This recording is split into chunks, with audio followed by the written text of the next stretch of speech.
Palavra da Verdade, com Hernandes Dias Lopes. Irmãos amados, nós vamos abrir a Palavra de Deus no Evangelho de Cristo, conforme o relato de Marcos, capítulo 13.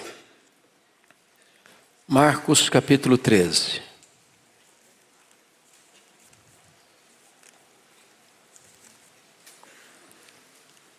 Nós vamos ler todo este capítulo do Evangelho segundo Marcos. Está escrito assim: ao sair Jesus do templo, disse-lhe um de seus discípulos: Mestre, que pedras, que construções! Mas Jesus lhe disse: vês estas grandes construções? Não ficará pedra sobre pedra que não seja derribada. No Monte das Oliveiras, defronte do templo, achava-se Jesus assentado, quando Pedro, Tiago, João e André lhe perguntaram em particular: dize-nos quando sucederão estas coisas, e que sinal haverá quando todas elas estiverem para cumprir-se? Então Jesus passou a dizer-lhes: vede que ninguém vos engane. Muitos virão em meu nome dizendo: sou eu, e enganarão a muitos.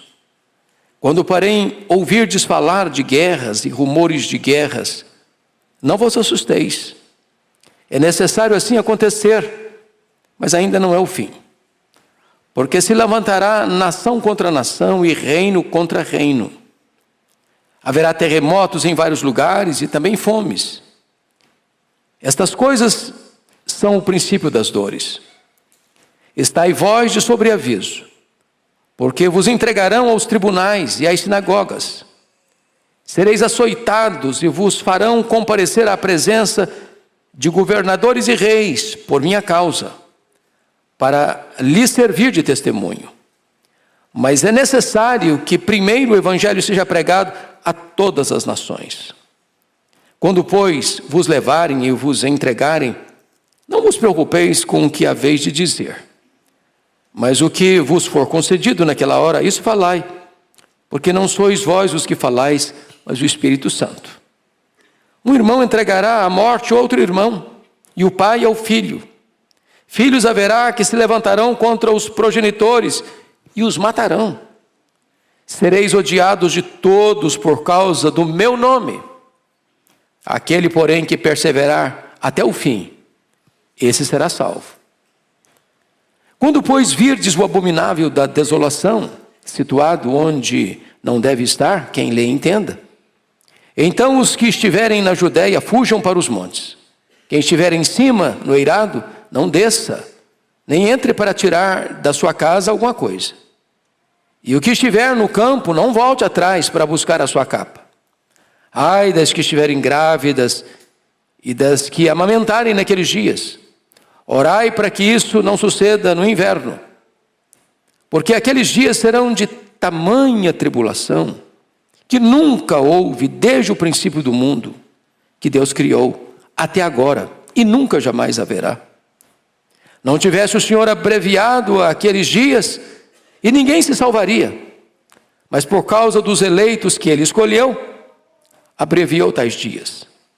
Então, se alguém vos disser: eis aqui o Cristo, ou ele ali, não acrediteis. Pois surgirão falsos cristos e falsos profetas, operando sinais e prodígios para enganar, se possível, os próprios eleitos. Estai vós de sobreaviso, tudo vos tenho predito. Mas naqueles dias, após a referida tribulação, o sol escurecerá, a lua não dará sua claridade, as estrelas cairão do firmamento e os poderes dos céus serão abalados. Então verão o Filho do Homem vir nas nuvens com grande poder e glória. Ele enviará os seus anjos, ou os anjos, e reunirá os seus escolhidos dos quatro ventos, da extremidade da terra até a extremidade do céu. Aprendei, pois, a parábola da figueira. Quando já os seus ramos se renovam e as folhas brotam, sabeis que está próximo o verão. Assim também vós, quando virdes acontecer estas coisas, sabei que está próximo às portas. Em verdade vos digo que não passará esta geração sem que tudo isto aconteça. Passará o céu e a terra, porém as minhas palavras não passarão. Mas a respeito daquele dia ou da hora, ninguém sabe, nem os anjos no céu, nem o Filho, senão o Pai. Estai de sobreaviso, vigiai e orai, porque não sabeis quando será o tempo. É como um homem que, ausentando-se do país, deixa sua casa, dá autoridade aos seus servos, a cada um a sua obrigação, e ao porteiro ordena que vigie. Vigiai, pois, porque não sabeis quando virá o dono da casa, se à tarde, se à meia-noite, se ao cantar do galo, se pela manhã, para que, vindo ele inesperadamente, não vos ache dormindo. O que, porém, vos digo, digo a todos: vigiai. Meus amados, eu quero conversar com vocês hoje sobre o tema a segunda vinda de Cristo. Os estudiosos desta matéria, fazendo um levantamento das Escrituras e nas Escrituras sobre o assunto, afirmam que há cerca de 2.400 referências à segunda vinda de Cristo na Bíblia. 8 vezes mais do que sobre a primeira vinda. A segunda vinda de Cristo é um tema hoje esquecido na agenda de muitas igrejas cristãs evangélicas no Brasil e no mundo. Esse é um tema distorcido por muitos, que até tentam desacreditar a segunda vinda. Outros tentam enganar as pessoas, marcando datas para a segunda vinda. Então, com o texto aberto, no que nós lemos, nós gostaríamos de expor o que nós chamamos de o sermão profético de Jesus. E destaco aqui alguns pontos. O primeiro deles é o deslumbramento dos discípulos e a declaração de Jesus nos versos 1 e 2. Veja comigo. Ao sair Jesus do templo, disse um dos discípulos: Mestre, que pedras, que construções! Mas Jesus lhes disse: Vês estas grandes construções? Não ficará pedra sobre pedra que não seja derribada. Ponto aqui é o seguinte: os discípulos, exceto Judas Iscariotes, eram todos galileus. Diríamos nós hoje que eram de região mais agrícola, mais rural, mais interiorana. E o templo de Jerusalém, esse templo, é o terceiro templo. O primeiro templo foi Salomão quem construiu, com a sua grandeza e majestade. O segundo templo foi erguido por Zorobabel, um templo modesto. Mas esse terceiro templo, ampliado e embelezado por Herodes o Grande, era um grande palácio de mármore branco, bordejado de ouro. Era uma das mais belas construções do mundo. Era colossal. Uma coisa que admirava os grandes admiradores da arquitetura. E então os discípulos, gente lá interiorana, não cansando de olhar a beleza do templo, explodem em exclamação e dizem para Jesus: Mestre, que pedras, que construções! E Jesus se volta para eles e diz assim: Pois não ficará pedra sobre pedra. Quando você lê no Evangelho de Marcos, na primeira visita que Jesus faz, conforme capítulo 11, versículo 11, Jesus apenas entra no templo de Jerusalém, tendo observado tudo, como se já fosse tarde, saiu para Betânia. Só viu, olhou e foi embora. Outra feita, capítulo 11, 15 a 17, ele já vem e limpa o templo. Expulsa os vendilhões, vira as mesas dos cambistas, abre as gaiolas das pombas, os currais das ovelhas e limpa a casa de Deus. A terceira vez é essa aqui. Ele entra e não volta mais. E profetiza a destruição completa do templo. Mas aí, vejam vocês o segundo ponto. Porque esse templo, de fato, foi destruído no ano 70 por Tito Flávio, filho de Vespasiano, 40 anos depois dessa profecia de Jesus. Vem o segundo ponto, a profecia acerca da destruição de Jerusalém e a profecia da segunda vinda. Confira comigo, por gentileza, capítulo 13, versos 3 e 4.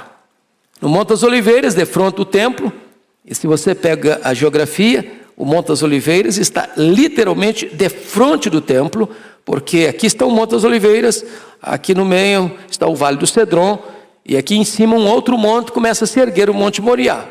E ali está o templo. Então é a vista mais ampla que você tem em Jerusalém, é essa vista. Então Jesus está defronte do templo, quando os discípulos Pedro, Tiago, João e André perguntaram para ele em particular: quando sucederão estas coisas e que sinal haverá quando todas elas estiverem para cumprir-se? E aí você vai perceber que Jesus vai fazer uma conexão entre a destruição de Jerusalém, do templo, e a segunda vinda. Ou seja, a destruição do templo e a destruição de Jerusalém vão ser um tipo, uma sombra do que será a segunda vinda de Cristo. Bom, vocês sabem que no ano 66 da era cristã começa a guerra judaica. Explode lá em Cesareia Marítima, porque uma sinagoga fora profanada.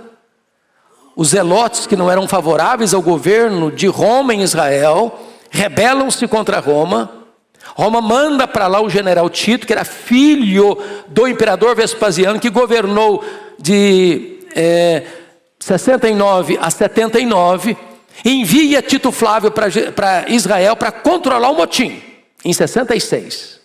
4 anos depois, a situação é incontornável e Tito Flávio arrasa Jerusalém, destrói Jerusalém. E enquanto o templo ardia em chamas, nas ruas, crianças, homens, mulheres e velhos eram pisados, passados ao fio da espada e completamente massacrados. Promovendo então o que nós chamamos de a maior diáspora dos judeus de todos os tempos, desse ano 70 até 14 de maio de 1948. Terceiro ponto desse texto são os sinais da segunda vinda, que Jesus menciona dos versos de número 5 até o verso 13. E por uma questão didática, vamos dividir esses sinais em aspectos distintos. Primeiro, sinal que mostra a graça de Deus. Confira comigo o versículo 10. Mas é necessário que primeiro o evangelho seja pregado a todas as nações. Isso é maravilhoso, porque lá em Mateus 24:14, um pouco mais específico: o evangelho do reino será pregado em todo o mundo para testemunhar a todas as nações, e então virá o fim. Meus amados, o Senhor Jesus deu uma comissão para a igreja antes de subir aos céus: indo fazer discípulos de todas as nações, batizando-os em nome do Pai, e do Filho, e do Espírito Santo, e ensinando-os a guardar todas as coisas que vos tenho ordenado, e eis que estou convosco todos os dias, até a consumação dos séculos. Essa grande comissão,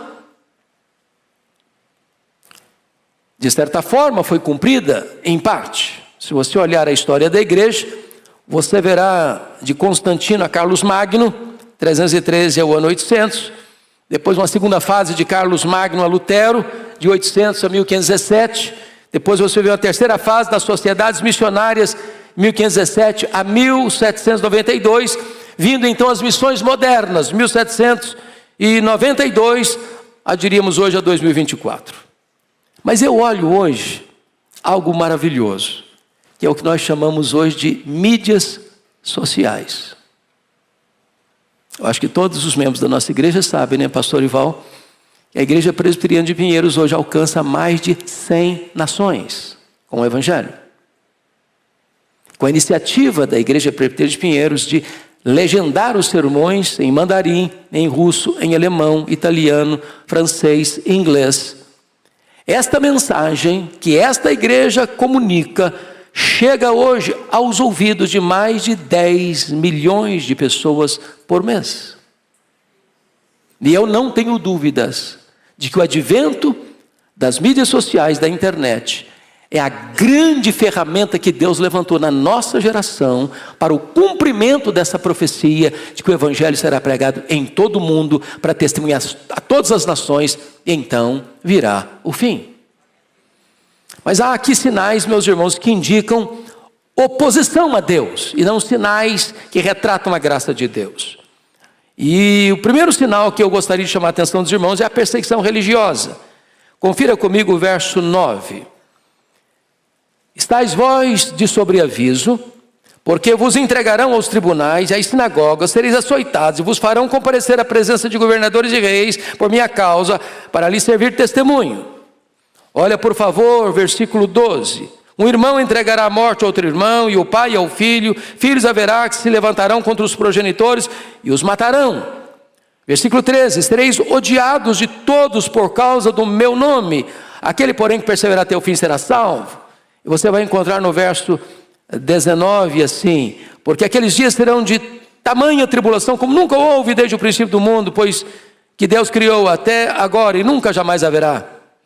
E aí você vai perceber no verso 20: não tivesse o Senhor abreviado aqueles dias, ninguém se salvaria, mas por causa dos eleitos que Ele escolheu, abreviou tais dias. Como é que você vê a perseguição religiosa? Nós poderíamos recordar os judaizantes que perseguiram a igreja primitiva. Nós poderíamos olhar, por exemplo, o braço do sinédrio judaico que perseguiu os cristãos. Depois nós poderíamos pensar nos Césares de Roma, que queimaram os crentes, crucificaram os crentes, jogaram os crentes às feras. Depois nós poderíamos pensar na intolerância romana ao longo dos séculos, a Inquisição, tantos crentes mortos, queimados vivos. Nós poderíamos pensar nos regimes totalitários, o nazismo, o comunismo. Nós poderíamos pensar nas religiões extremistas que colocam os crentes presos, torturados em tantos lugares do mundo. A perseguição religiosa é uma pauta presente na nossa sociedade. É um sinal eloquentíssimo que mostra para nós que a segunda vinda de Jesus está às portas. Mas em segundo lugar, a cristofobia. Olha comigo o verso 13 novamente. Preste bem atenção no verso 13. 13. Sereis odiados de todos por causa do meu nome. Do meu nome. O problema aqui não é que o cristão, ele transgride a lei, ou ele insurge contra a lei, ou ele transtorna a sociedade, ou ele é um mau cidadão, ele é um perverso cidadão, ele não respeita as leis, ele rouba, ele mata, ele traz transtorno para a sociedade. Não. Ele é odiado por uma única razão, por causa do nome de Cristo. Leia a sua Bíblia e você verá que o mundo, e o mundo é o sistema, nunca foi favorável a Cristo. Sempre odiou a Cristo. E Jesus diz: se o mundo me odeia, e eu sou o Senhor, e vocês são meus servos, o servo não é maior que o Senhor. Se perseguiu a mim, perseguirá a vós também. E Paulo chega a dizer que todo aquele que quiser viver piedosamente em Cristo vai ser perseguido. Você tem alguma dúvida que o mundo hoje vive uma onda de cristofobia? As pessoas não toleram. Isso é uma prova de que Jesus está às portas. Terceiro sinal que Jesus aponta aqui, de oposição a Deus, é o engano religioso. Aliás, o primeiro sinal que Jesus aponta. Olha aí comigo, por favor, versículos 5 e 6. Ele diz assim: então Jesus passou a dizer-lhes: vede que ninguém vos engane. Muitos virão em meu nome dizendo: sou eu, e enganarão a muitos. Versículo 21 e 23, ele deixa isso também claro. Então, se alguém vos disser: eis aqui o Cristo, ei-lo ali, não acrediteis, pois surgirão falsos cristos e falsos profetas, operando sinais e prodígios para enganar, se possível, os próprios eleitos. Então você vai encontrar falsos apóstolos, falsos profetas, falsos mestres, falsos pastores, falsas doutrinas, falsas igrejas, falsos crentes. Você vai encontrar toda essa explosão de falsas religiões.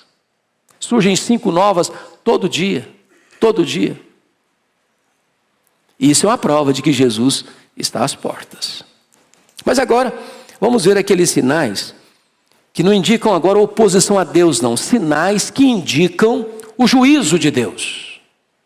Olha comigo, em primeiro lugar, versos 7 e 8. As guerras.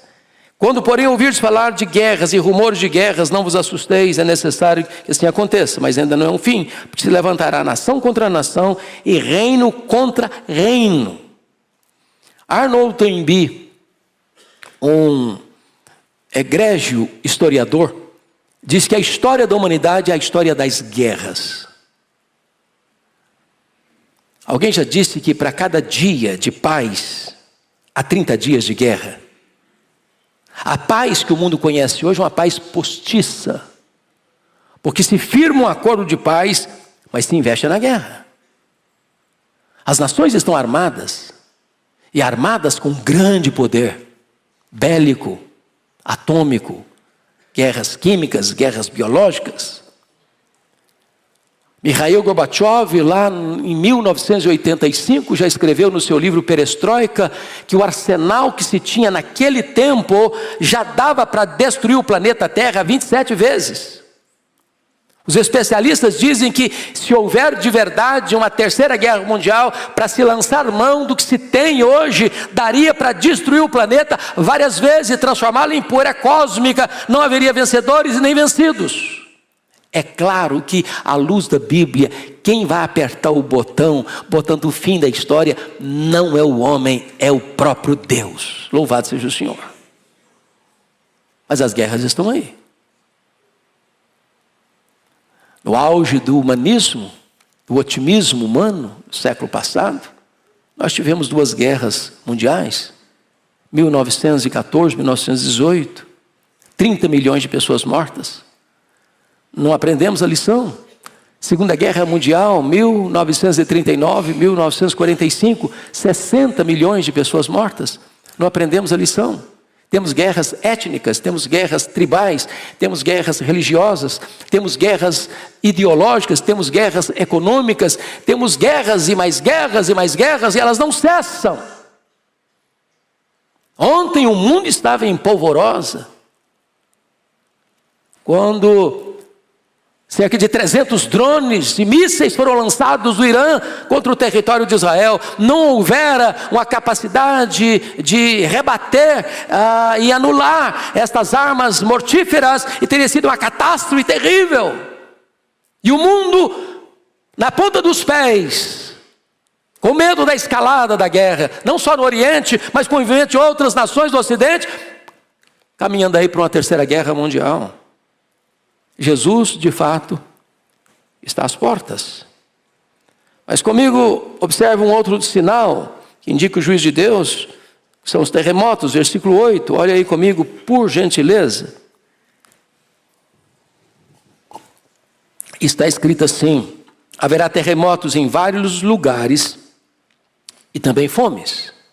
É claro que os terremotos sempre aconteceram, mas só para dar uma estatística para vocês, de 1890 a 1930, apenas 8 terremotos medindo acima de escala 6, escala Richter. De 1930 a 1960, tivemos 16 terremotos nessa proporção.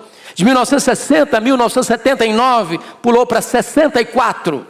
De 1980 a 1996, registraram-se 200 terremotos nessa proporção. A escalada, o crescimento explosivo. E isso aponta para nós um fato: Jesus está próximo a voltar.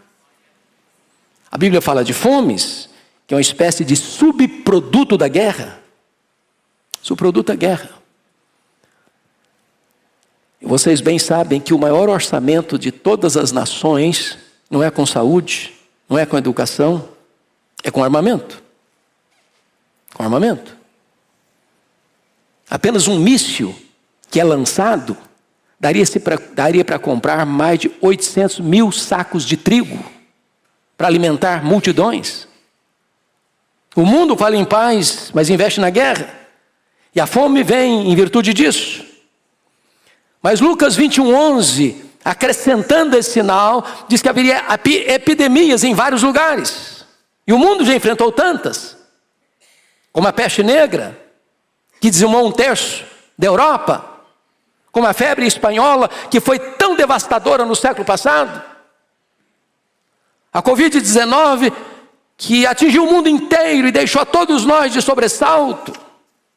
São sinais da segunda vinda de Cristo. Mas agora veja você, um outro sinal que está relatado aí no versículo 14, que é o aparecimento do anticristo. Quando, pois, virdes o abominável da desolação, situado onde não se deve estar, quem lhe entenda, então os que estiverem na Judéia fujam para os montes. E aqui o Senhor Jesus volta a tratar do tipo e do antítipo. Ele volta a falar do ano 70, de Tito Flávio, que invade Jerusalém, e isso ser uma sombra, um tipo de que será o anticristo. Por que ele está usando essas figuras? Vejam vocês aí, quem estiver em cima no eirado, não desça, para tirar nada de casa. Quem estiver num campo, não volte para sua casa, para buscar sua capa. Ai das que estiverem grávidas, ai das que amamentarem naqueles dias. Orai para que não aconteça no inverno. Porque Jesus está dando uma profecia. E essa profecia cumprir-se-ia 40 anos depois. No ano 70. A invasão de Jerusalém foi horrível. Horrível. As pessoas foram cercadas. Elas foram sitiadas, entrincheiradas. Elas não podiam sair. Não tem mais provisão, não tem mais água, não tem mais comida, só tem desespero. Como aconteceu no cerco de Jerusalém, onde Jeremias registra que mais felizes foram os que morreram à espada dos que morreram de fome dentro dos muros. A ponto das mães comerem os corpos mortos de seus próprios filhos. E o que ele está dizendo é o seguinte: uma mulher grávida, ai das que estiverem grávidas, uma mulher grávida não consegue correr, fugir. Como 1000 judeus fugiram e se refugiaram lá às margens do Mar Morto, na fortaleza de Massada.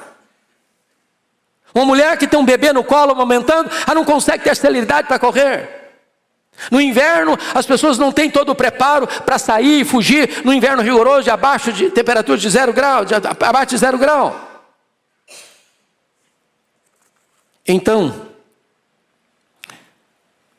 o que ele está mostrando é que a invasão de Tito aponta para a tragédia que será esse levantamento do abominável da desolação, chamado o homem da iniquidade, também chamado de o anticristo, ou também chamado de a besta que surge da terra, que vai receber toda a autoridade de Satanás, que vai perseguir os cristãos.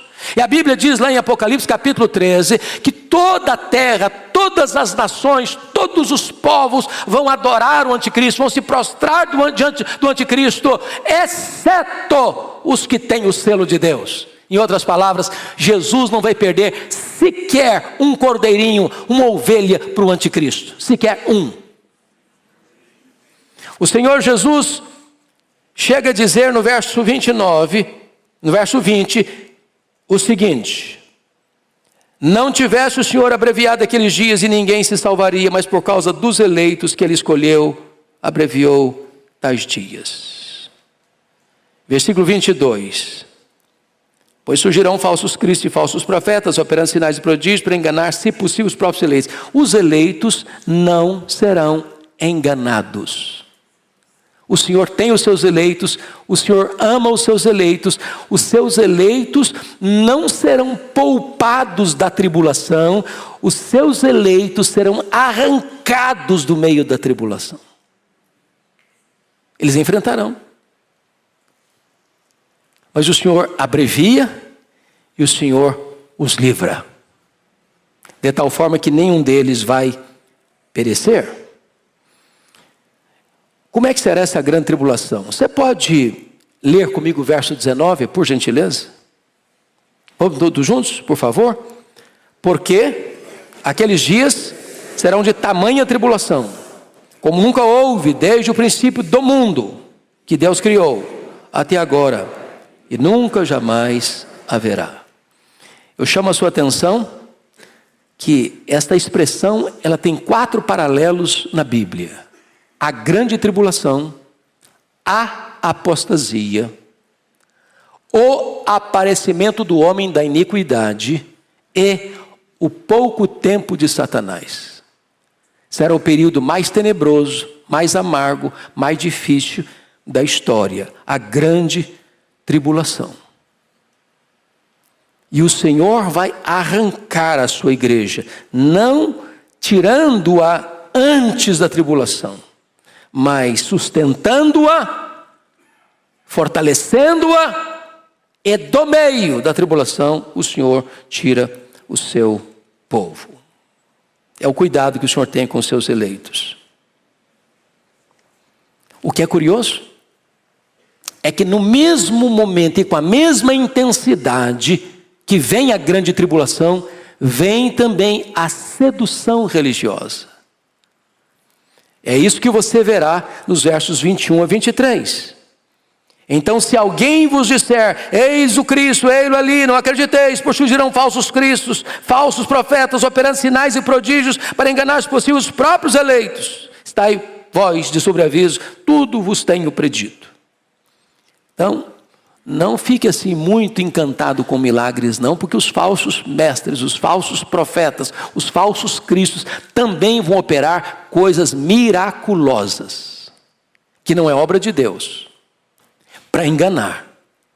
E vão enganar, exceto os eleitos de Deus. Louvado seja o Senhor.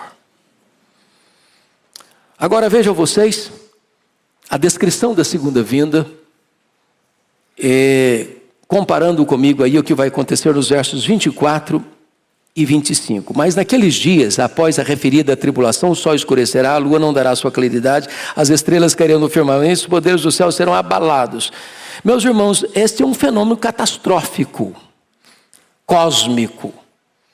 E quem vai tratar isso de maneira detalhada é o apóstolo Pedro, na sua segunda carta, capítulo 3. E eu preciso que você vá comigo para lá, porque eu não poderia reproduzir literalmente, com fidelidade, esses 3 versículos, e eu não conseguiria descrever com tamanha eloquência e clareza o que Pedro descreveu. Então vá comigo rapidinho para lá, e a gente volta para cá, para Marcos, para olhar como é que vai ser esses fenômenos da natureza. Capítulo 3 de 2 de Pedro, por gentileza. Versículo 7. Eu queria que toda a igreja lesse comigo, por favor. 3, 7. Está aí posto na tela, vamos todos juntos ler. Ora, os céus que agora existem e a terra, pela mesma palavra, têm sido entesourados para fogo, estando reservados para o dia do juízo e destruição dos homens ímpios. Versículo 10 comigo.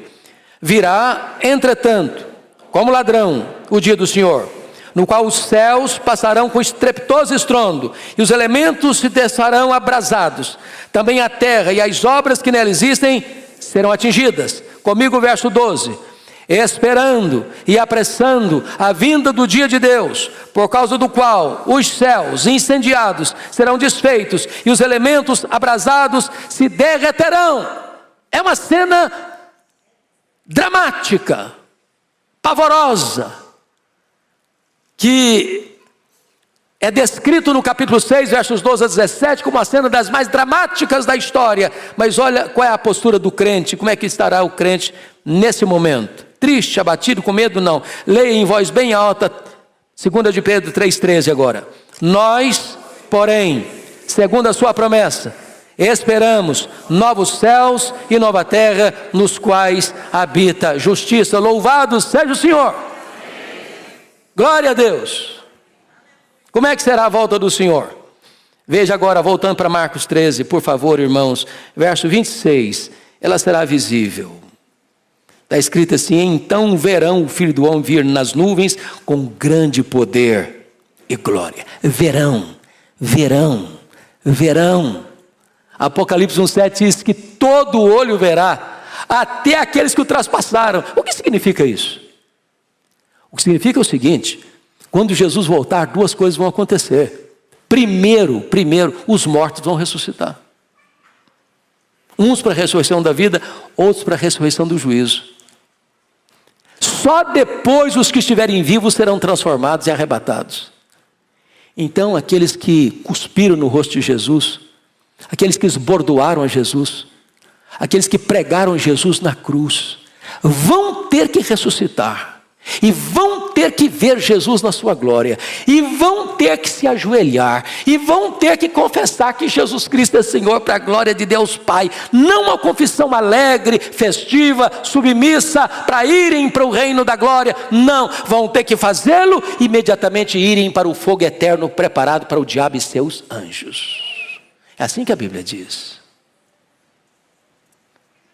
Mas mais do que isso, a segunda vinda do Senhor será gloriosa. Versículo 26, na parte B, diz que Ele vem com grande poder e glória. Significa o seguinte: quando Ele vier, Ele não vem mais como veio na primeira vinda, montado num jumentinho humilde, não tendo onde reclinar a cabeça. Ele vem como Rei vencedor. Na sua coxa estará escrito Rei dos reis, Senhor dos senhores. E Ele vem, segundo 1 Coríntios 15, 24 e 25, vai colocar todos os seus inimigos debaixo dos seus pés, e Ele vai lançar no lago do fogo o anticristo, o falso profeta, o diabo, a morte, o inferno e todos aqueles cujos nomes não estão escritos no livro da vida. E Ele vai triunfar completamente, permanentemente, finalmente, e vai entregar o reino ao Deus e Pai, para que Ele seja tudo em todos, e Ele reinará com a sua igreja para sempre e sempre e sempre. Louvado seja o Senhor. Mas eu quero encerrar chamando a sua atenção para a necessidade de estar preparado para a segunda vinda.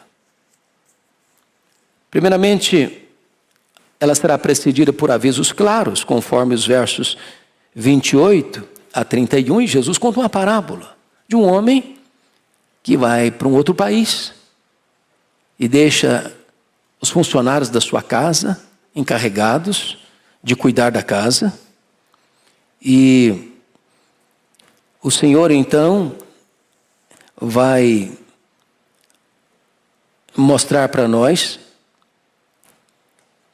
aliás, esse é o verso 33 a 34, mas até antes do 33 e 34 tem uma outra ilustração, que é a ilustração da figueira, e ele diz assim, quando a parábola figueira, quando já os ramos se renovam e as folhas brotam, sabeis que está próximo o verão.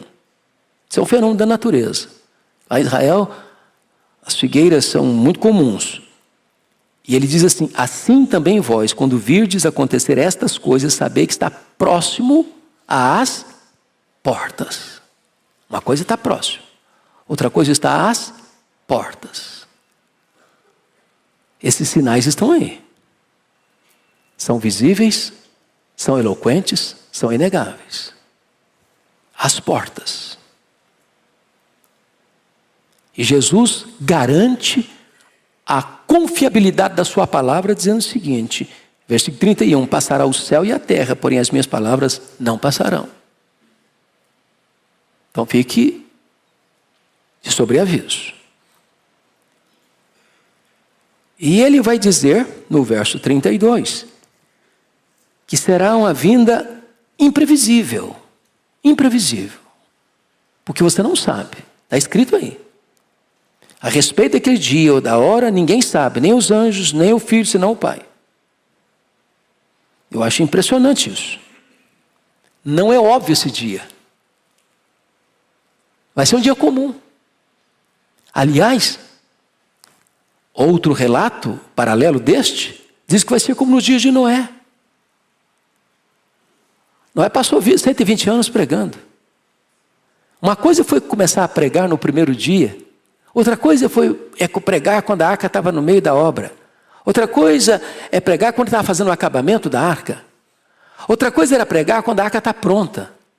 Outra coisa é pregar quando, olha gente, acabou. Construção acabou. É agora ou não vai ter outra chance.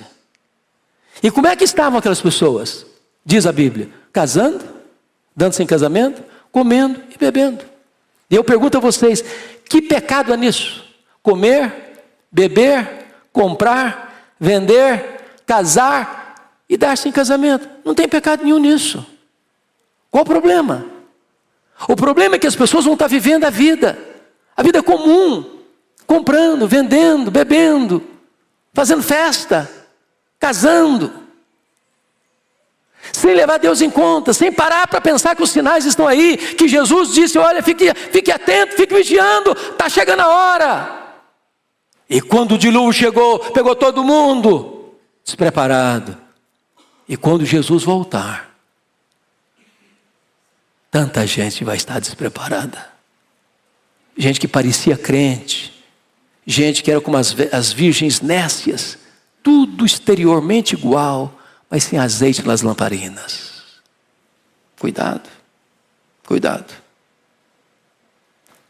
Jesus vai mostrar agora que a sua vinda será não só imprevisível, mas inesperada. Versos 33 a 36, quando ele diz, estai de sobreaviso, vigiai e orai, porque não sabeis quando será o tempo.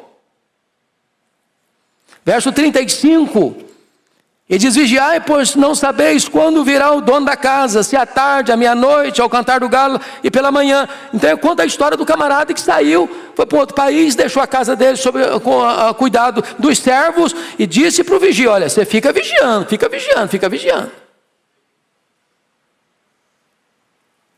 Nem os servos da casa, nem o vigia sabe que hora o dono da casa vai voltar. O Senhor Jesus colocou diante de você e de mim uma mordomia, uma agenda. Ele diz, olha, eu vou voltar. Esteja preparado. E quando ele diz aqui no verso de no 35, você não sabe se à tarde, se à meia-noite, se ao cantar do galo, se pela manhã, eu vou dizer para você que Jesus vai voltar exatamente à meia-noite, ao cantar do galo, e Jesus vai voltar à tarde, vai voltar pela manhã. É fuso horário, gente. É fuso horário. Se Jesus voltar para nós aqui 8 da noite, ele está voltando lá para o Japão 8 da manhã de amanhã. É de noite aqui, é de dia lá, de manhã lá. É de tarde aqui, é de noite na Europa.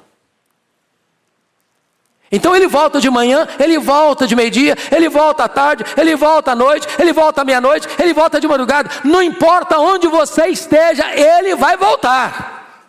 Ele vai voltar.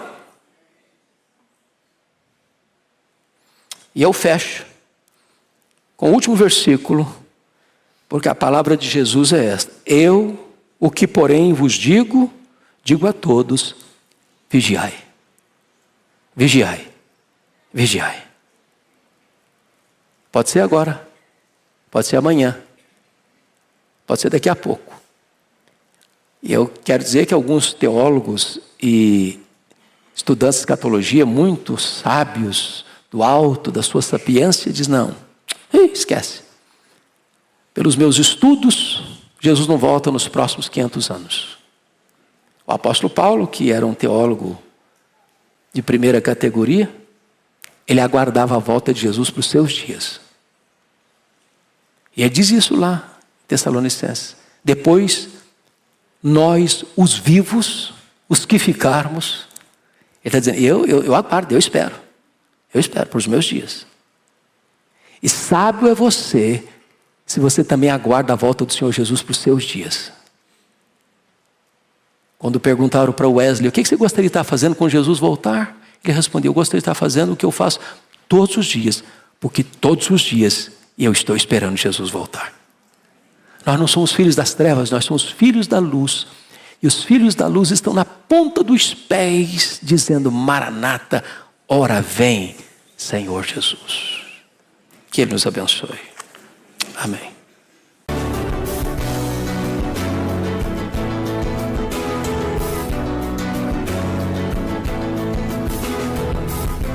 Palavra da Verdade, com Hernandes Dias Lopes.